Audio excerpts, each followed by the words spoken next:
پہلی منزل ایمان کی. تو ایمان والا جب بنے گا جب سارے باطل فرقوں سے الگ رہے. ایمان والا بنو گے تو نبی نے فرمایا 73 فرقے ہوں گے, ایک جنتی باقی سب جہنمی. نبی نے فرمایا نا ایک جنتی باقی سب جہنمی. تو سب جہنمیوں سے الگ ہو کر کے صحابہ کے عقیدے پر رہو, تب ایمان ہے, تب ایمان والا ہے. تو اب ایمان والا بننے کے لیے سارے بد مذہبوں سے دور ہونا پڑے گا, ہے نا. تو یہ ایمان. پھر آگے کی منزل ہے نماز, روزہ, حج, زکات. یہ چیز ہو گئی.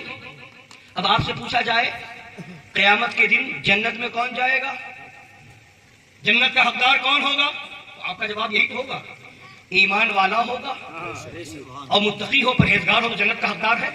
بولی ہے کہ نہیں؟ ایمان والا ہو, متقی پرہیزگار ہو تو جنتی ہے کہ نہیں؟ جنت کا حقدار ہے کہ نہیں؟ ہے نا. تو اے مولا ایمان والا ہو, متقی پرہیزگار ہو تو وہ جنت کا حقدار ہے. بولی ہے. تو یا ایھا الذین آمنوا اتقوا اللہ میں تو اتنی بات آ گئی, یا ایھا الذین آمنوا اتقوا اللہ میں اتنی بات آ گئی.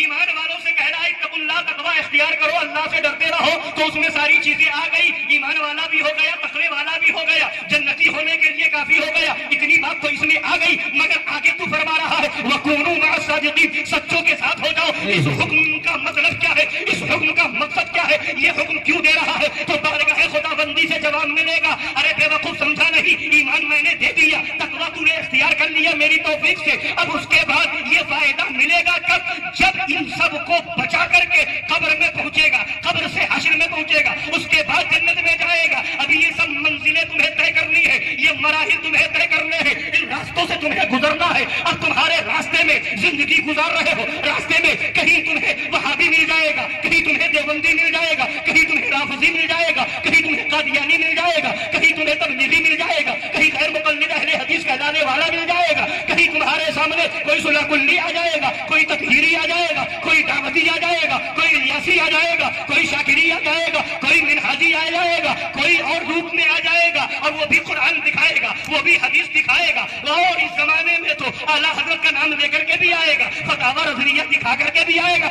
اب تو ایمان بچائے گا تب تو قبر میں سلامتی سے جائے گا. ایمان بچے گا کیسے؟